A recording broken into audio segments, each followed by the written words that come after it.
munnanga awuliriza osiibyeyo otya nno weebala emirimu gy'otuusizzaako engalo Walusimba Evans mu studios okutuusaako program Olutindo kulikaya nnyuse akyakola genda mu maaso munnanga afunye ebizibu nyongera okukusaasira ate n'abafuniddemu ebirungi Mukama Katonda yeebale nyongera okusabira n'okusaasira ennyo mukwano gwange munnabyabufuzi omubaka w'abantu b'e Kawempe Honorable Muhammad Seggirinya obulwadde Seggirinya wonna wooli mukwano gwange Seggirinya oyo mbeeraawo ne mutunuulira nendaba nga musajja ekintu kye yalwanirira kintu akirwaniridde naye embeera gy'alimu tenyuma mu ngeri gyonna gye yalwaniriramu ekintu ne gyayise yonna Seggirinya nyongera okukusaasira n'okukusabira Mukama Katonda akusuuse Mukama Katonda awulirize essaala osobole okuweereza abantu bo n'abalala mwenna abalwazizza abantu bammwe nyongera okubasaasira n'abafiiriddwa mwenna nyongera okubasaasira wiiki eno gye tulimu wiiki ya keetalo mu ggwanga Uganda naddala ettundutundu erya Busoga obwakyabazinga bwa Busoga olunaku olw'omukaaga yise bantu mwenemu Gabula Nadiope agenda kulaga Obusoga n'eggwanga lyonna n'ensi yonna omubeezi ine bantu mu lutikko Bugembe mu kibuga Jinja tusaba Katonda emikolo gitambule bulungi buli kimu kyonna kyonna okusinziira ku nteekateeka n'abateesiteesi ekyo nno tulabira ddala nga buli kimu kiwedde njozaayoza Abasoga mwenna Radio Simba emyaka 25 ettundutundu lya Busoga bakoze era mpagi nnene nnyo mu kubeerawo kwa Radio Simba ebitundu ebya Jinja ebitundu ebya Kamuli Eyiganga ebitundu ebya weyongereyo mu Busiya eri okweyongerayo okubuukira ddala ebitundu ebyo naye nga Buyende Obusoga bukoledde ddala oba buzannye ekitundu kinene nnyo mu kubeerawo kwa Lubogola Simba bawuliriza tulina bangi we nabeererako patroni oba omuyima w'abawuliriza ba Radio Simba mu Busoga obwo natabaalamu nnyo era nga Abasoga bakwatira ddala ekifo kya kumwanjo okubawuliriza ba Lubogola Simba so sireka butabaagaliza kutuuka ku kkula eryo ate nga nekyabazinga yennyini nkimanyi bulungi muwuliriza wa Lubogola Simba ate n'ezimu ku programu zange so Abasoga ntwala omukisa guno okubayozaayoza n'okubasabira n'okusabira kyabazinga buli kimu kyonna ekitegekeddwa omutonzi akituukirize kituukirire nga bwe kirina okuba mu studios nina Sentamu Ssewandagi mbadde mugamba wano nti emmese bwewangaala eruma ku ddiba lya Kapa nange okuwangaala kwange eri Sentamu Ssewandagi namanya erinnya eddala erya Mukasa erinnya ly'omu nsozi erya Mukasa kati ate era nsabira ddala era nnyongere okuwangaala manye erinnya lya Sentamu Ssewandagi Mukasa oba Sentamu Mukasa Ssewandagi manye erinnya eddala eryokuna okugatta kwago either nga ly'Ekibuli ly'Erubaga Namirembe oba Kampala mukadde so nenajja Nankumbi naye waali nenamuŋŋoona naye gyali naye obuwangazi bw'emmese nange nategedde erinnya lya Ssewandagi eddala gwe tuli naye mu studios Kakande Kenneth Paul tannatuuka Kamisona Bamwine naye sinnaba kumulaba naye nsuubira bajja kutwegattako ensonga eriwo olunaku olwaleero Parliament yazzeemu okutuula oluvannyuma lwa wiiki 2 Speaker omumyuka omukulu Tayebwa okubasindika mu luwummula lwa wiiki 2 naye obukiiko bwasigala bukola naye ebyo bigenda okubaawo nga oludda oluvuganya olukulemberwa alukulira Honorable Mathias Mpuuga Nsamba, mubaka w'abantu ba Masaka Mukungwe, nga akulembeddemu ababaka be bonna okuba nga bazira entuula za Parliament, nga bazira entuula za Parliament olw'okulwanirira eddembe ly'abantu, gavumenti okuvaayo okwogera n'okutegeeza abantu abaabula, abantu abawerako, era byange ebitatuukiridde, era basigadde bagamba tetugenda kudda paka nga gavumenti etubuulidde abantu bano. Akabasa kavaawa ate okusingira ddala ye gavumenti yennyini, mukyala Nabbanja okugamba omu ku abo abanoonyezebwa nti tumulina. So ekyo nakyo ate ne kyongerera ddala amaanyi mu bantu bano abanoonya abantu bano bannayuganda abaabula. Naye mukyala Amongo olwakomyewo, Naalongo, bangambye Naalongo mu Lusoga abeera Naabirye, waliwo eyaŋŋambye Naalo oluvannyuma lwa Naabirye wa Isaabirye Magogo waliwo eyaŋŋambye kano kajjeewo, waliwo eyaŋŋambye Sentamu, waliwo eyaŋŋambye nti kaakati Evans bw'oddayo ku Lubogola Simba, sipiika mulekerawo muyita Naalongo, muyite Naabirye, ne mwami Magogo mulekerawo muyita Ssaalongo, mumuyite Isaabirye, Isaabirye. So Naabirye Annette Among olwatudde ye speaker wa Parliament, olwatudde mu ntebe n'agamba agenda kukozesa akawaayiro akamu mu ssemateeka akamuweebwa okugoba ababaka ba Parliament singa bamala entuula 15 nga tebatudde.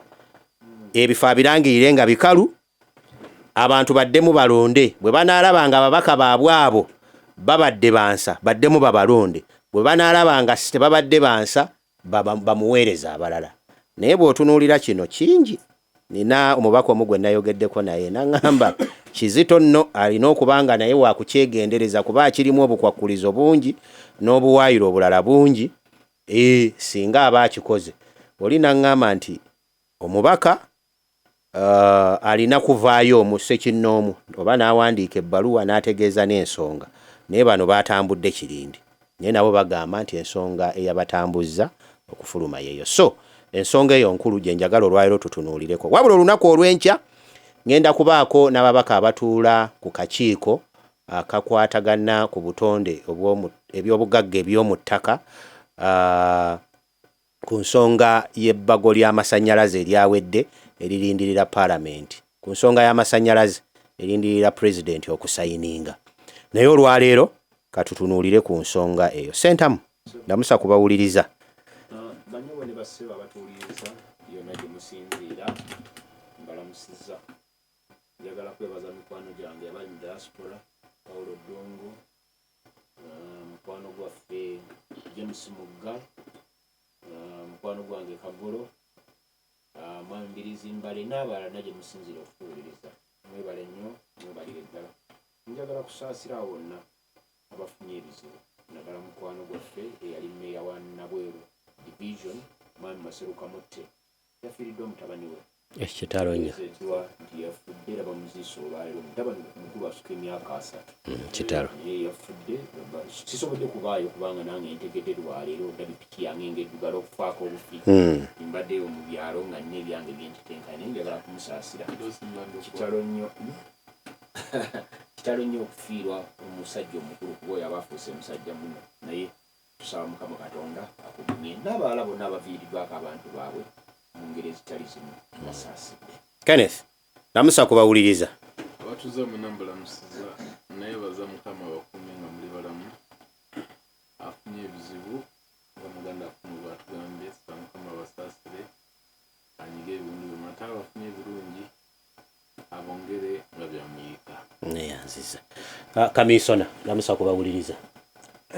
Wali Mukama wange, njagala kutwala mukisa guno okulamusa kubatuuliriza mwenna ku Radio Enganzi, ate nyongere okwebaza abasobodde kulaba nti balina ebibakola okubeesawo amaka gaabwe. Wiikendi ewedde eno nayingirira wano Kyegeegwa ninfulumira e Bushenyi, ezo districts zonna ziri awo. Njagala kwebaza nti abantu bagezezaako okukola naddala kulima, ate kulima eby'obuwangazi babiyita perennial crops babiyita kubanga nasanga balimye koko, emwanyi. Ono omusajja ono Ian Clark alina acres 9 z'omwanyi, egundi ekyenjojo eyo square mile namba neyiika nga 3. Ian Clark ono ayikudu ate zonna batandise kunoga. Balina emwanyi, balina majaani, balinayo koko, balinayo avocado no hash avocado, balina macadamia, kwegamba n'ebitooke. Kwegamba kati ennima yaabwe ate yo etandise kuva ku yaffe edda eya muwogo n'emwogo. Wadde babina naye olaba buli famire etandise kugenda mu ebyo.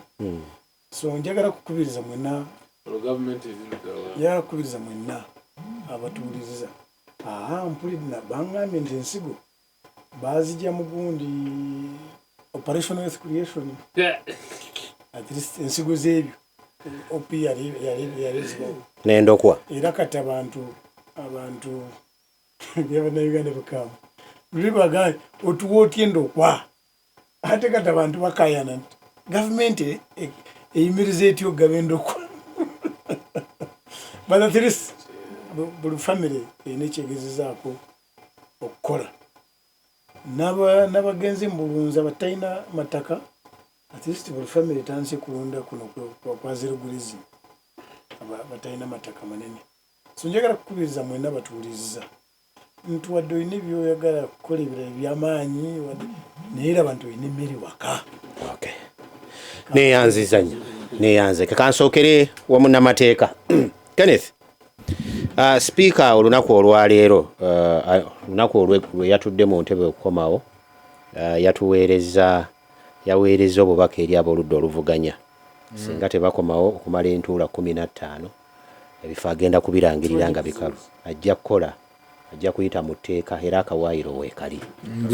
Tasobola kubagoba, buyinza tabulina. So embeera eno, Palamenti yeriko akazito, Sipiika yalina akazito, gavumenti yerina akazito. Mu mbeera eno kiki ekirina okukolebwa ku mbeera kati eriwo ab'oludda oluvuganya?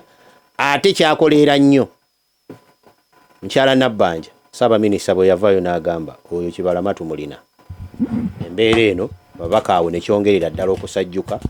Akakiiko k'eddembe ly'obuntu Human Rights Report ne kaleeta ripooti zaako, ne kabaako ebibuuzo bye kaabuuza, ab'oludda oluvuganya ne batwalayo, ebimu ne bakkiriziganya, ne kakomawo ne keekubamuuko awo ku ngalike paka byo bye kanoonyereza bye kakwasa Paalamenti.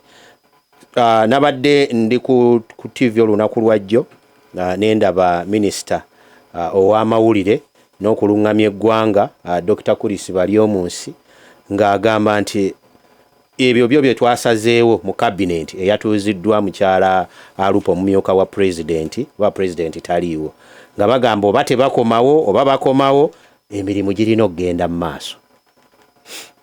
President waali naye mu lutuula lwa Mande teyaliiwo, mukyala Alupo eyakubiriza kabineti.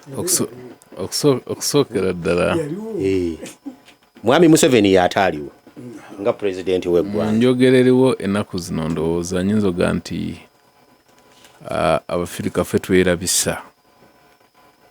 Mu kwerabisa ng'okoze ekintu ky'obutaliimu esobola n'okulowoozesa omuntu nti oba oli abyokola oyinza okuba nga tobitegeera.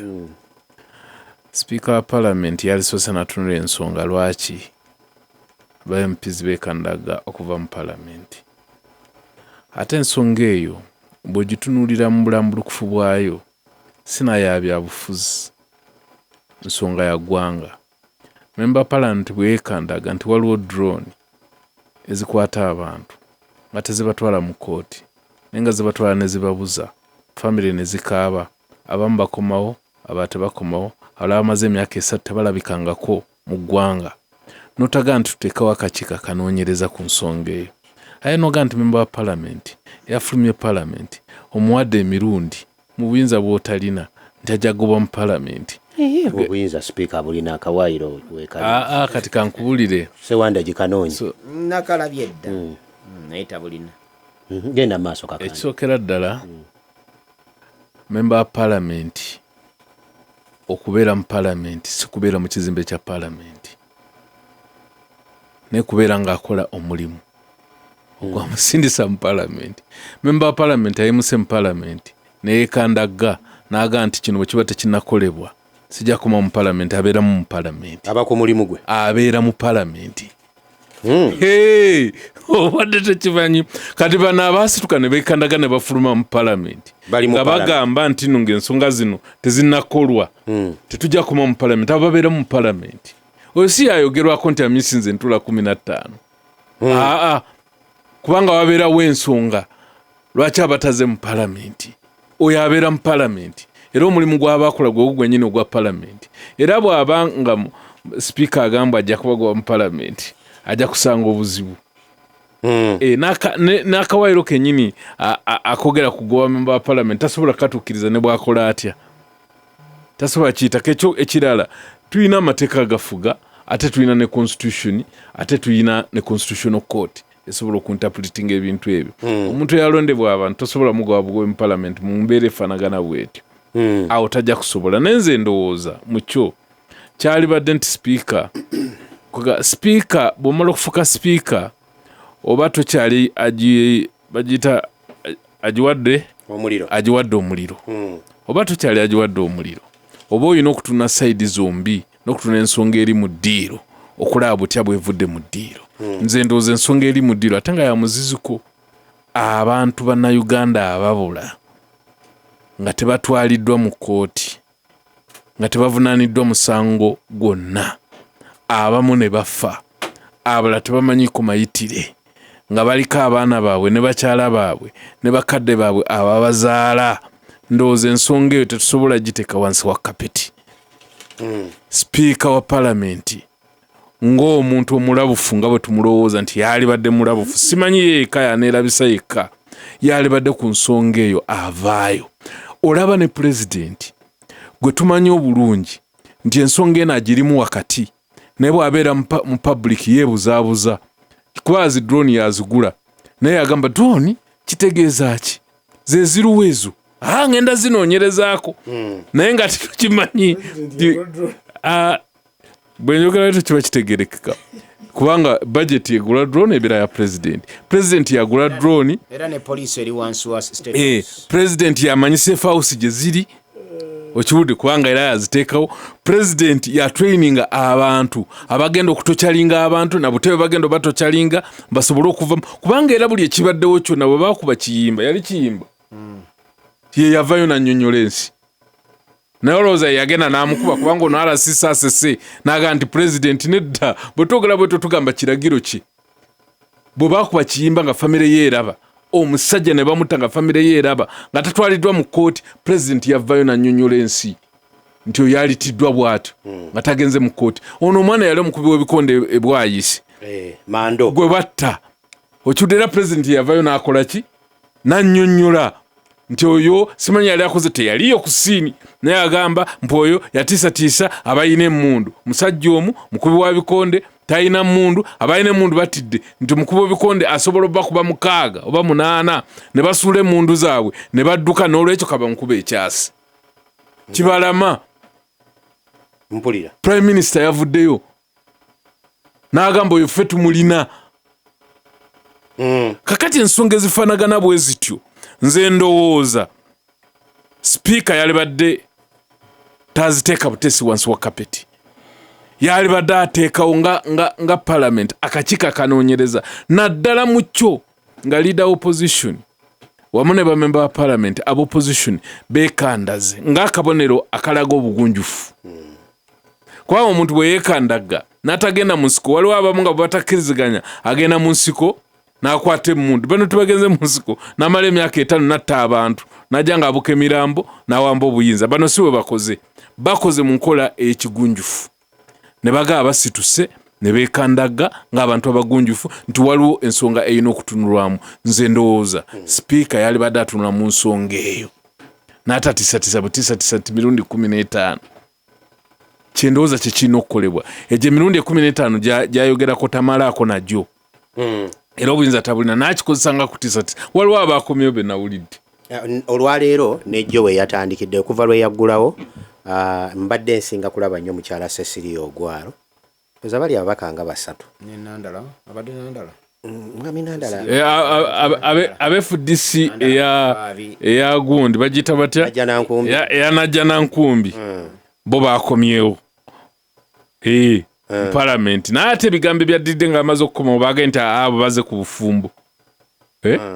So abo bakomyewo ng'abajja ku bufumbo so si ku nsonga eri. Obufumbo bwogerwako bumanyiddwa ebibiina ebimu bwe bigenzeemu okuyingira obufumbo ne weetunda ng'abalaba ku street n'ogenda ne bakuwa kye bakuwaddeyo noba ng'oyingidde obufumbo bufaanagana bwe butyo. Naye ng'ekyo tebazze lwa nsonga eri oba lwa kutiisibwatiisibwa. Ssewandagi ekisooka nzikiriza nsooke ntandikire Bamwine gy'atandikidde nga nnyonnyola abantu bwe balima naye mu balimi abemenye Ian Clark. Kyannaku nnyo mwami Evans kikwasa ennaku kinyiiza kireeta obusungu naddala omuntu ng'afiirwa abantu bo mu lutalo lwayita gavumenti ya Mwami Museveni nga gavumenti efudde abantu baffe mponga byoya neddira abagwira mu nsi yaffe nga kati be balima. Era ono bw'ayogedde amenye Ian Clark si yekka eneewammwe emukono kwate kuba erigenda enkoko njeru lireke wano bootidde eri bayitayo batya Kisoga. Omusajja ayinayo faamu ye mwanyi nene nnyo. Bw'otuuka Ekisoga wali eridde ekatosi n'enkoko kati waliwo eriyitamu awo eriyitamu edde katosi eridde ekatosi eryo liba okwata katosi maasi ogenda ku mazi. omusajja ayine mwanyi baamuwa kibira buwi naye weewunya ekibira. Omanyi sente ku baamuweera ekibira siringi 2,000 buli hekiteya. Hekiteya y'ettaka erimu ekaazi 2.5 nga mu kitundu awo puloti 5 ku 10 mu eka emu zibaamu 8 nga temuli makubo. Bwe mubaamu amakubo ziba 7. Ekitone ennyo nga tebakusedde egula $1,000,000. Kati walinnye ngambye mu biseera we baamuweera Kisoga mu biseera we baamuweera ng'egula $1,000,000 ki emu n'agula eka 2.5 emitwalo esirinye 10 mmeka n'alima emmwanyi. Kiki ekyagana gavumenti ya Bamwine okuwa abantu mu kitundu ekyettaka n'enda okwanga bwagambye nti bazigaba ne Katikkiro wa Buganda azirina mu bungi balime emmwanyi ezo. Vaawaawo genda e Nakasongola ojje n'eruweero ovudde mukono genda e Nakasongola ojje n'eruweero buli mulimi wa mmwanyi asingayo kati muyindi awe balime emmwanyi. Tanzania ffe tugisinze ettaka eggimu ne Kenya naye Kenya ereeta wano obummonde ereeta wano obutungulu emiyembe ereeta wano kati ne apples. Tanzania ereeta wano omuceere twera ne twera n'obummonde obuzungu twera ne twera biva Tanzania naye nga wano ewaffe ffe abalina ettaka baliwa bagwira balirimeko ffe ne batumma. Ninjagala kujja ku kino mukaanu gwange Musoke Joseph wa Makerere University nga abeera waffe Maganja eyo abadde anzijukiza akawaayiro kano kali 83 akatundu D. Kati kasome mu Luzungu. Kasooka ne kagamba D namba emu kagamba a member of parliament shall vacate his or her seat in parliament. Kati tugenda katundu D ono ke yagambe kabatiisa if that person is absent from 15 sittings of parliament without permission in writing of the speaker during any period when parliament is continuously meeting and is unable to offer satisfactory explanation to the relevant parliamentary committee for his or her absence. Kawunsenga kagamba nti he is unable to offer satisfactory explanation ensonga to the relevant parliamentary committee for his or her absence yasomye kali nti bamala entula 15 nga tebatudde ajja kubagoba muki bagoba mu parliament ne bafiirwa ekifo kyabwe ne bwogenda ku nyinga 25 ya 256 yetuwa 257 yekuwa interpretation eyogera ku sitting ya parliament. Sitting ya parliament yekugamba nti wewe parliament ngeri mu committee obanga eri mu plenary. Kakati karuke tusomya akasembe kakagamba nti ngombaka tasobola kunnyonnyola lwaki tatuula talina nsonga ya simba. Abososo wagulu kagambye nti bwabuuka entula 15 nga tatudde naye nga talina lukusa lwani lwa sipiika. Naye awo sipiika waayimirira tisobola obagoba kwatemira lukusa lwange ne kawunzika wansi gye kakoma nga kagamba nga talina nsonga ya simba ennyonnyola lwaki amaze kati waliwo talina lukusa lwa sipiika oteekwa okuba naki n'ensonga ey'essimba. abaka bafe aba palamenti balina ensonga ey'essimba ekwata ku bannayuganda lwaki baaganda okutuula mu palamenti nga bakulemberwa Mathias Mpuuga Nsamba bannyonnyola bulungi nnyo nga baagala minisita wa security aveeyo annyonnyole abantu baabwe naddala oyo omu gwe beesibyeko nga Nabbanja yavaayo mu lujjudde nannyonnyola nti offe twamukwata era tumulina gye babulidde abatagenze mu kkooti baleetebwe n'abatali mu makomera bakole ki bateebwe. Eyo nsonga ya simba ate y'amaanyi nnyo bino byaliko kuno sina kutiisatiisa kubanga omuntu yalibadde akutiisatiisa ng'obuyinza abuyina naye sipiika tabuyina. Ekyokubiri ssemateeka y'omwagamba nti ekifo ky'omubaka wa palamenti nga maze okirangirira nti kikaluba eŋŋwa akakiiko k'ebyokulonda kalina okutegeka okulonda obutasukka myezi emeka zennaku 6 n'ebiri tejjula kubanga emyezi 2 gibe ennaku 6 mu lumu kati kagambye obutasukka nnaku 6 kati bwamala okugamba nti obutasukka nnaku 6 gavumenti ya Uganda ku bwavu bweriko kati ekisooka tesobola kutegeka kulonda kabaka wa palamenti 15 betulina mu opposition. Ekyokubiri tesobola kutegeka kulonda omanyi bano Bamwine baagala otegeka okulonda nga banaakuwangula mbuulira ku babaka baffe aba palamenti abaliyo ani gwe banaawangula niko tulaba nti banaamuwangula ngo waffe Munansa na municipality Ssewandagi Dangerous Substitute waali nti essaawa 24 gwe kasita bagamba nti otajja kukaddayo tuteekawo omulala okitegedde kati NRM mu bifo byaffe be tulina 17 oba 19 we tuyimiridde olwaleero tesobola kutuwangulako yadde ekimu.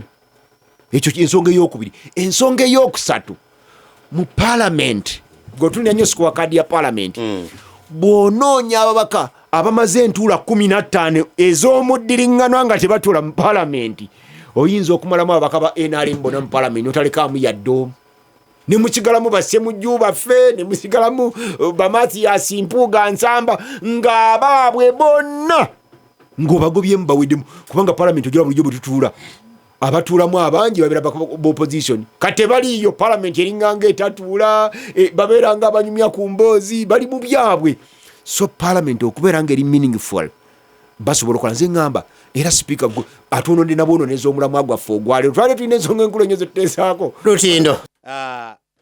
Abakontanyi 616 basigadde 14 engabi olunaku olwaliro erina Namatovu Immaculate mukazi ngabo ava Kayenje ate Newenjovu Nakasuwa Gladys okay abenge yoloza basinga tebavaamu ava Nansa na Kasubi KCB Bank for people for better you are Uganda Revenue Authority developing Uganda together n'amakampuni amalala mangi. Tukyatunuulira ensonga ya speaker ku booludda oluvuganya. Tamale Ibura ali wanaŋŋamba nti nno ensonga gye mwogerako nkulu nnyo abamu baabula abalala balina makomera tebannaba kuteebwa ebyo byonna oludda oluvuganya lwe byogerako. N'agamba yeewuunya omuyeekera wa ADF avunaanyizibwa okutta abazungu ng'alina emmundu n'ebirala yatwaliddwa mu kkooti za bulijjo kyokka ate abaana abaakwatibwa omuli abo abaabula n'abakyali mu makomera baakwatibwa na bukoofiira bwa Nuupu baatwalibwa mu kkooti maasho ddala obwo bwenkanya bambuulizeeko abakulu abo. Bamwine bayidawe bamututte mu kkooti ya bulijjo. Mwami Evans njagala kuyamba batuwuliriza kubanga mukwano gwange Ssewandagi bw'abadde ayogera yawunzise nga tayambye awuliriza ku bulimi. Nkimanyi nze nganze ntumba nyina eka y'ettaka kakande yangamba wano nti bo ba landlord. Kati omumpi wakoma wakola ki? Nze nkugamba n'obwoba ng'olina ekibanja anti kyengambye mwe muli battaka nze yinza kuba nga nakapuloti sikayina. Kati nze wengamba nze kingamba ki kino nti nze kingamba ki kino nze kinjogera nti ampuliriza Nja kusooka kinoonyereza muleke amalirize. Ampuliriza nze nkusaba oba oyina ekibanja oba oyina ettaka teekaku ekisabula kuleetera emmere waka.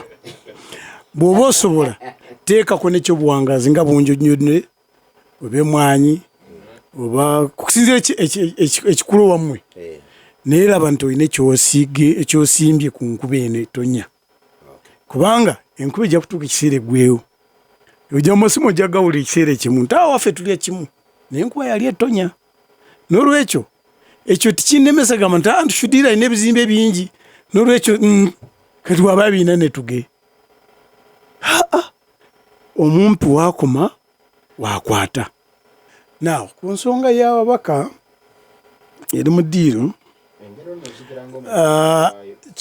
kiri kimu kingezako okusobola kwogera.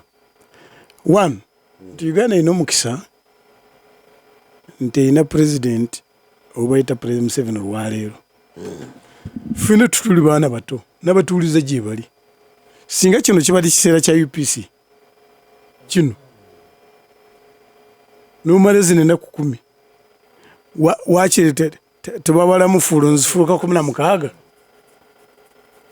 Naye ekyomukisa omulungi nti gavumenti eno yateekebwawo ng'ekulembera Pulezidenti Museveni ejja kugoberera ekyo kyonna ekyetaagisa mu mateeka. Naye kimanyi ababaka tebasobola kuweza ennaku 15 nga tebazze. Amuhiya bonna bo tukomeza wiiki ejja ojja kulenga bo wabulayo olunaku olwo bonna bajja kuyiika mu palamenti. Ekyokubiri ate awo munzikanye ne mwami Kakande tebeekandaze kubanga mu kantiini gye baliira emmere esasulwa palamenti gye bali. Ebyo lwaki mubyekwasa nga nzikanye ne mwami Kakande waliwo n'abeekwasa tebeekandaze kubanga palamenti is a complex. Batuula ku bukiiko bava wano ku plenary naye eri mu komiti zebatuula. Kati atudde mu plenary atudde mu komiti danki bwetuka alina okuba era ali mu palamenti kitugamba era tewaliwo omuntu atajja kusasulwa kubanga yabadde bweru kubanga mu komiti gye bali. So kati ali mu komiti ogenda mu kantiini kikyamu. Anti kyenkugamba nti tebeekandaze mu palamenti mwebali. Era singa babadde baagala kukola katiisa nze maye nga nzibe omuntu wunzikiriza ye musajja bamuyita Zeretwawula 98 bwaliwo extension ya palamenti ya NRC Zeretwawula yateesa ne bane nti banange bino tutukanya nabyo era butugenda mu sitting olwali mbasaba twongereyo ffenna tufulume. Zeretwawula yafuluma palamenti oyo mmanyi era n'omwezi ogwo yafuluma n'omusaala tiyagutwala. Naye bana basigadde nfulumye wali omusaala ngutwala nfulumye wali mu komiti wendi nfulumye wali mu kantini wendi. Ebyo bisobola kwogerwa okugobererwa n'okkirizibwa abo abatafa kwekenenya ku byobufuzi. So bino byabufuzi bebayita jangu nkwekule. That's why I can assure you singa baagala kukola katiisa na guno mwezi tumutusula tusobola funa musa okubera funga okunoonya mbadde nti okunoonya abantu ogwo nagwo mulimu baba bagufudde mulimu nti nno bali ku mirimu gya parliament kingamba bukibanga nga kyakwekandaga okulumirirwa tosobola kulumwa ng'ofulumwa wano naye ng'ensa ng'omusala guyingira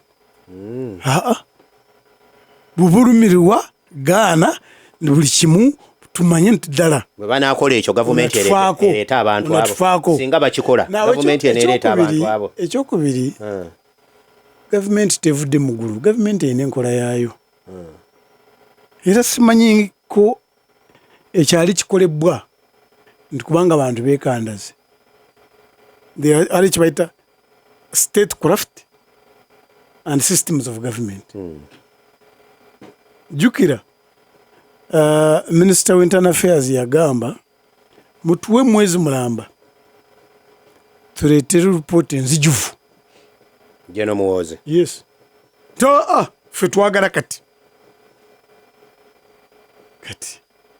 ennaku 15 zijja kuweera simanyi kati kubanga there are many methods of skinning a goat. Waliwo makubu mangi gokusala gokubagamu ensolo. System ya government tosobola kugiteeka kuninga then kubanga kitadde kuninga ndikikola. No, the systems are there. Bukiba kunoonyereza, the investigations must be done. Kyekibeezaawo opposition mu ggwanga? Well, bya mirundi mingi era nze ndowooza nti okusaba kwabwe kwandibadde kulungi nnyo. Oba okubeerawo ku opposition kuyamba ki eggwanga? Kwandibadde kulungi nnyo. Naye kasita oyogere kyoyogedde kyonna n'owunzika eno gavumenti tuteekwa kugijjawo. Tujja kukola buli kimu eveewo. Singa gw'oli ku opposition ekyo tosobola kyogera. Nze singa gw'oli ku opposition nga naawe obuyinza obwagala. Zinandifulumye nga naawe obuyinza obwagala. Bamwine tusooke tuleke kale biri ebirala. Naawe ng'owulira obuyinza obwagala nga gw'oli ku opposition Bamwine ekyo kimira. Kati kankubuuze, waliwo gavumenti ensiru gy'ogamba nti ngenda kukola buli kimu kyonna kola nti nkusuula nezinga emikono. Wali gy'oliddeyo kubanga batugambye nti bagenda kutujjawo nokyo katuzinga emikono. Ijo ijeriyo wajiwulirako naawe nekikugaana eno gigamba nti twagala kujjawo naawe owulira oyagala gijjawo naawe ekyo nekikugaana ogiga nti twagala kujjawo. I can tell you era abazungu bakimanya nti ezenkanankana ng'ebisikiti zikola ki gavumenti nze globally kwe kuteekako kyebayita dialogue, kwe kuteekako kyebayita diplomacy. No, this is not dialogue, this is a demand. Kyova olaba tewaliwo olutalo n'olumu olwali ligweredde mu front line. Entalo zonna ziwangulwa through diplomacy. So bakola kikya nze ndowooza yange speaker mutuufu. Nze ndowooza yange speaker talina kyajja kukola kubanga n'okubalabula yabalabudde. Wajja kubanga abulayo olunaku olwo bajja kuyiika batule mu parliament. Kati banga abasajja oba bakazi bazimaleyo 15 nga tebazze.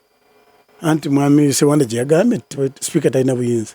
Nange nandyagadde ndabe 15 nga ziyitako nga tebazze.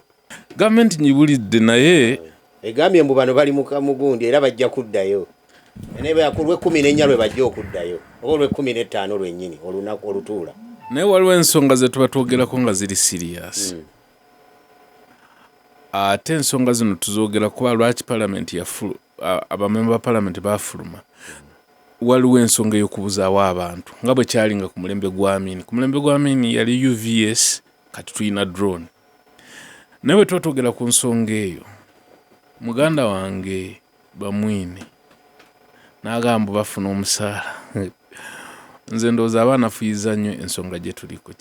Ensonga gye tuliko si ya memba palamenti oba afuna oba tafuna musaala. Era simanyi lwaki abantu ba NRM bano buli lwoyogera ku nsonga bo basibira mu byakulya kantini. Imagine twogera ku bulamu bw'abantu, twogera ku taata w'abaana atalabika. N'omuntu n'ayogera nti bano bagenda mu kantini ne balya, baali badde bazira ssente, baali badde tebafuna ssente, kwegala ebintu ebifaanagana bwetu. Mbadde nsaba nti bwe tuba nga twogera ku nsonga eri serious tugiwe obuzito obugisaanidde. tulema ate gifuula kintu kya kusaagiramu. Ekyokubiri nze ndowooza nti nkyayinsisitinga nga bwe nkugambye member wa parliament okutuula mu parliament tekitegeeza kutuula mu parliamentary hall. Kyova olaba baba bagamba nti bamemba wa parliament balina immunity gye babeera nayo, naye immunity eyo abeera nayo ne bw'abeera ng'avuga agenda mu parliament yadde nga tali mu parliament oba ng'avuga ava mu parliament kasiba kiba kirowoozebwa nti ali ku mulimu gwa parliament. Omuntu eyakandaze okuva mu parliament olw'ensonga z'ataddewo ku floor ya parliament n'aga nti ensonga ezo zirina okutunulwamu nga tanaba kudda mu parliament oyo abeera mu parliament. Era nze nkimanyi bulungi nti gavumenti terina capacity kugamba bamemba ba parliament abo nti no ebagube mu parliament. Yo capacity tegirina lwakuba nti egendeera kuleeta bulesi crisis. Bagende mu maaso ne speaker naye agende mu maaso n'ensonga ye. Speaker mwewunyiza nze ndowooza omanyi amagezi ekitibwa amagezi tegabeera ga muntu omu. Kyovula Abaganda baga nti ndi mugezi nga mubuulire. Speaker nga tanaba kwogera kintu kyonna yali badde asooka okwebuuza ekisookera ddala ayina lofaamu namba parliamentary council yalisusira gyebuuza kumanyi waliwo wano bajja ne bagoba MPs basekikuba mu parliament president n'alowooza nti no agenda bafulumya parliament sebo bafuuka akagumba nkyala kadaga n'abawa ebifu bafuuka ne bagenda ne mu kooti era n'omusango ne baguwa omusango ne gugenda paka mu supreme court. Bate bafunira entebe wakati omuntu alondeddwa abantu era omu ku balamuzi yali Bat Katurebe yagamba president Museveni mu ngeri gye sijja babuulira n'amugamba nti gwe aba NRM judgment nagisoma gwe aba NRM basobola okutuula mu delegates conference ne bakugoba kuba president nga alondeddwa million ne million z'abaana Uganda yadde talondebwa nekibanga kyakulabirako. Member parliament waba alondebwa yadde ali sponsored by NRM ne bw'abeera alondebwa talondebwa ba NRM bokka abakiikiridde bantu. Okiwulidde abakiikiridde bantu ne bano bamemba ba parliament bamemba ba parliament yakugambye ruling yagisoma bamemba ba parliament bano obalaba babaze okukiika mu parliament babeera n'abantu bebazo okukiikirira era ogumu ku mulimu gwe bakola okukiikira abantu gwennyini gwe bakoze nga bo balaba bakoze.